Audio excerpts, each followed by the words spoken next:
Gioacchino Nicastro, sindaco di Casteltermini, si candida per un posto alla regione siciliana. Le sue priorità?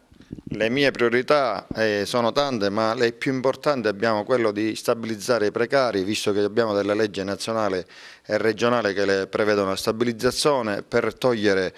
dopo 30 anni di precariato questi giovani, che ormai non ci sono più giovani, di stabilizzarli e quindi dare un lavoro a tempo indeterminato. Questa sarà la mia prima priorità, anche perché partendo da sindaco di un comune dove ho 120 precari e quindi da 30 anni anche loro aspettano di essere stabilizzati, ho avviato la procedura per procedere alla stabilizzazione di alcuni di loro, visto che stiamo andando a rideterminare la pianta organica. Poi un'altra priorità principale che affligge tutti i comuni ormai, perché sono state chiuse 18 strade provinciali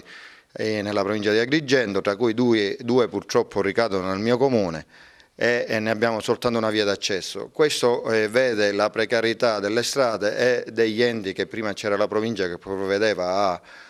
fare la manutenzione ordinaria e straordinaria delle strade, che adesso non se ne fa più, e quindi dobbiamo puntare a migliorare queste